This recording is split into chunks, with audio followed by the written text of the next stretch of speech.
اتنی نادانی، اس قدر ضلالت، گمراہی، ذلت.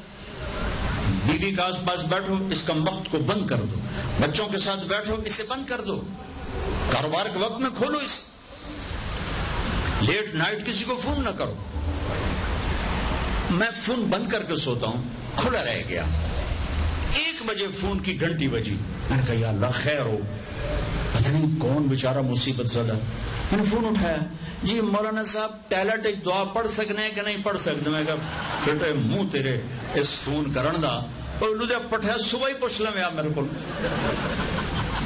یہ ٹیلٹ ایک دعا پڑھ سکنے کہ نہیں پڑھ سکتے؟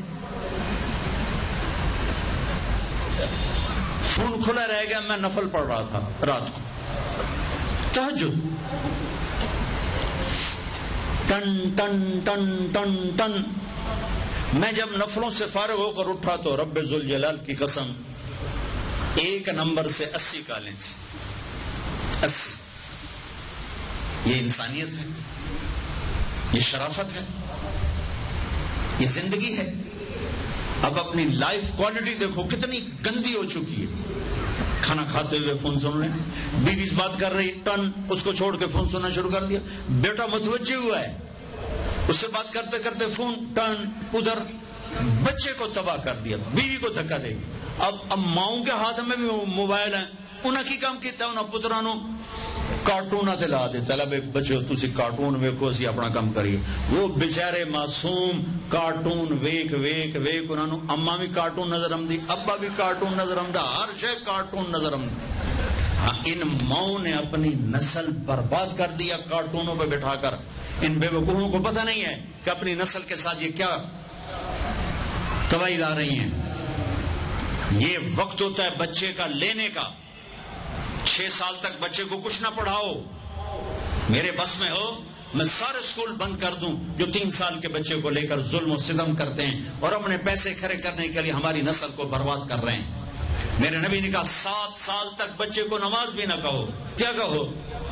گود دو. ماں باپ اپنی گود دیں. اس وقت بچہ خالی ذہن ہو کر چیزوں کو پک کر رہا ہوتا ہے، لے رہا ہوتا ہے، لے رہا ہوتا ہے، لے رہا ہوتا ہے. بچے کے لینے کی عمر ہوتی ہے 7 سال تک. میں سویڈن گیا، وہاں 7 سال تک کچھ نہیں پڑھاتے. 3 سال کا بچہ لے لیتے ہیں، نہ کتاب نہ قلم نہ کاغذ، کچھ بھی نہیں. ان 4 سال میں ان کو ایک بہترین اس معاشرے کا فرد بنا دیتے ہیں. 0 ہے وہاں ریٹ جرائم کا. جہاں انسان ہوتے ہیں جرائم ہوتے ہیں، لیکن انتہائی تھوڑے، انتہائی کم. میں ایک سکول میں گیا، وہ 3 سال کے بچے، ایک ادھر بیٹھا رو رہا، ایک ادھر بیٹھا رو رہا، ایک ادھر بیٹھا رو رہا، موٹے موٹے آنسو. ایک بیچارے دا پیشاب بچے نکلے ہویا. کیا ظلم ہے ماؤں کا، اور کیا حماقت ہے. بچہ پیچھے رہ جائے گا، بچہ پیچھے رہ جائے گا. ارے لفظوں کے ہیر پھیر کا نام تعلیم نہیں ہے، شعور کا نام تعلیم ہے، انسانیت کا نام تعلیم ہے. رٹا لگا کے میں کبھی بھی کالج میں کبھی فیل نہیں ہوا. 8ویں میں سیکنڈ آیا اور پڑھتا تھا ہی نہیں. میرے ٹیچر جو تھے نا، کلاس ٹیچر محمد علی صاحب مرحوم، خوش ہونے کی بجائے نا مجھے ڈانٹنے لگے ہوئے، وہ تو پڑھتا تھا ہے نہیں، تو نقل ہی ماری ہونی ہے. میں کہا صاحب جی وہ بھی چل جاندی ہے پر ایڈی بھی گل نہیں کچھ. میں کہا جی میں یوں پڑھتا ہوں یہ کتاب، کل صبح پیپر ہے کیمسٹری، یہ کتاب یا اللہ میں پڑھیا تھا ہے کوئی نہیں. کل جڑا پیپر سوال آنا یا اللہ میں نے کٹ دے. بسم اللہ الرحمن الرحیم. میں ہمیشہ یوں پڑھا اور ہمیشہ میں اچھے نمبروں سے پاس ہوا. اب تم مجھے کہو کہ میں بہت پڑھا لکھا ہوں، میں ان پڑھ ہوں. میں نے تو صرف امتحان پاس کرنے کا چکر چلایا. پتہ نہیں کوئی اس وقت اللہ ایسی دعا قبول کرتا تھا، وہ میں کوئی 15-20 دفعہ ایسے دیکھ لیتا تھا. حافظہ اللہ نے مجھے اچھا دیا تھا، ایک دفعہ پڑھا بس، اس کے بعد ضرورت نہیں، بس بسم اللہ پھر بند، پھر بسم اللہ پھر بند، پھر بسم اللہ پھر بند. تو امتحان کے دنوں میں نماز بھی پڑھنی، اللہ اللہ بھی کرنے میں چلو یا اللہ کام بن جائے، پیچھے پھر چھٹی. اچھا ان میں 4-5 سوال ضرور آ جاتے تھے. آزو تو اس ڈگری کو تم کہو گے پڑھا لکھا ہے، تم سب جاہل بیٹھے ہو. صرف ڈگریوں کے پیچھے رٹے لگاتے ہو.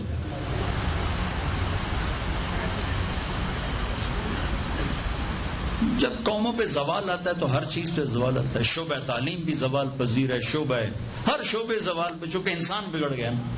تو خیر بہرحال کچھ دکھ کی باتیں کی ہیں, کچھ درد کی, کچھ آپ کے کام کی, کچھ اپنے کام کی. اس کشتی کو مل جل کر ہی کنارے پہنچانا ہے. یہ طوفانوں میں گھرا ہوا, ہچکولے کھاتا ہوا شکستہ جہاز ہے.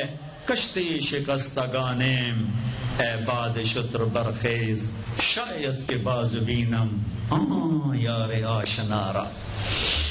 تو میرے عزیزو,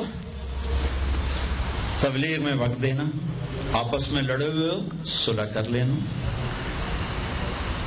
اختلاف کرو نفرت نہ کرو. جن استادوں سے پڑھو ان کا احترام اور ادب. آپس میں لڑکے لڑکیاں اکٹھے پڑھتے ہو, ایک فاصلے سے رہو, شرم و حیا کو ہاتھ سے نہ جانے دو, اپنی عزت کی حفاظت کرو. لڑکیاں اپنی, آپ اپنی. لو میرج نہ کرو, ماں باپ کی رائے سے شادی کرو. یہ تھوڑی دیر کا جو عشق ہوتا ہے یہ بعد میں سوائے ناکامی کے کچھ بھی نہیں ہاتھ میں آتا. اپنے ماں باپ کی رائے سے کرو, اپنے ماں باپ سے کی دعا لے کر کرو, ہمیشہ کی رحمت تمہارے ساتھ ہوں گی. بے شک اختیار اللہ نے آپ کو دیا ہے, ایجاب و قبول آپ کا کام ہے, لیکن ماں باپ کی رائے کا احترام, اس سے برکت ہوگی. ماں باپ سے کہتا ہوں اللہ کے واسطے, اللہ کے واسطے, اللہ کے واسطے اپنی بیٹی سے پوچھ کے رشتہ کرو, اپنے بیٹے سے پوچھ کے رشتہ کرو. یا قومیت کے بت توڑ دو. چند دن پہلے مجھے ایک بچی کا فون آیا کہ جی عمر جا رہی ہے اور ماں باپ کہہ رہے ہیں خاندان میں کرنا ہے, باہر نہیں کرنا. خاندان میں ہی کرنا ہے, باہر نہیں کرنا, اور میری عمر ہاتھ سے جا رہی. والدین سے کہتا ہوں اللہ کے واسطے یہ بت توڑ دو, جہاں اچھا رشتہ ملے کر دو. اور رشتہ کرنے سے پہلے اللہ کے واسطے بیٹیوں سے بھی پوچھ لیا کرو. ہمارے ہاں بیٹیوں سے پوچھنا عیب سمجھا جائے. ایک خاتون نے مجھے بتایا کہ میرا رشتہ آیا ہوا ہے, خود اس کا بچی کا رشتہ آیا, اب تو عمر بڑی ہوگی, کہ میرا رشتہ آیا ہوا ہے اور میرے ماں باپ دوسرے کمرے میں چھپ کے مشورے کر رہے ہیں, اس کو بتا ہی نہیں رہے کہ تیرے رشتے کی بات ہو رہی, تو کیا کہتی. ہمارے ماحول میں بچیوں کا رشتہ یوں کیا جاتا ہے جیسے جانور کو کچھ پتہ نہیں ہوتا, بیچ کے اس کی رسی دوسرے کے ہاتھ میں پکڑا دی جاتی. ایک بچی نے مجھے فون کیا, ہمارا ان سے خاندانی پرانا تعلق, کہ یہ مجھے اعلیٰ تعلیم دی ماں باپ نے, میں اپنے کالج میں, اور مجھے فون آیا کہ تیرا سے رشتہ کر چھڑے ہے, تے فلانی تاریخ طے کر دیتی ہے, تے بس ہوں تو آ جاؤ. جی میں اس پر بھی راضی تھی کہ چلو ٹھیک ہے, میرے ماں باپ نے کر دیا, اتنا تو کر دے, کسی شریف آدمی کے ساتھ میرا رشتہ کر دے. ایک شرابی کے ساتھ مجھے جوڑ دیا. میرے ماں باپ کو پتا تھا شراب پیتا ہے, آج تک میں کانٹوں پہ ہوں, انگاروں پہ ہوں, نہ اس نے شراب چھوڑی نہ میری زندگی میں کوئی سکون آیا. تو یہ ماں باپ ظالم ماں باپ ہیں. شادی بچے کا حق ہے, بچی کا حق ہے. ماں باپ رائے دیں, ماں باپ تیار کریں. اگر بچی انکار کرے تو اسے گستاخی نہ سمجھیں, اگر بچہ انکار کرے اسے گستاخی نہ سمجھیں. آپ سے کہتا ہوں کورٹ میرج نہ کرنا, ہلاکت ہے, ہلاکت ہے, ہلاکت. ماں باپ سے کہتا ہوں زبردستی نہ کرنا, ہلاکت ہے, ہلاکت ہے, ہلاکت ہے. علی جیسا رشتہ آیا, فاطمہ جیسی بیٹی, اور میرے نبی نے فرمایا انشاءاللہ. ہاں نہیں کی انشاءاللہ, حالانکہ میرے نبی نے فرمایا میں نے جہاں بیٹی دی آسمان سے وحی آئی پھر میں نے بیٹی دی, میں نے جہاں شادی کی آسمان سے وحی آئی پھر میں نے شادی کی. علی نے آ کے رشتہ مانگا, آپ نے کہا انشاءاللہ. پھر گھر گئے, بیٹی فاطمہ علی کا رشتہ آیا ہے, کر دوں؟ ہاں یا رسول اللہ آپ کو تو وحی آ چکی ہے, اب آپ کیوں پوچھ رہے ہیں فاطمہ سے؟ اس لیے پوچھ رہا ہوں کہ میں نے امت کو یہ پیغام دینا ہے کہ بیٹیوں سے رائے لینا میری سنت ہے, میرا حکم ہے.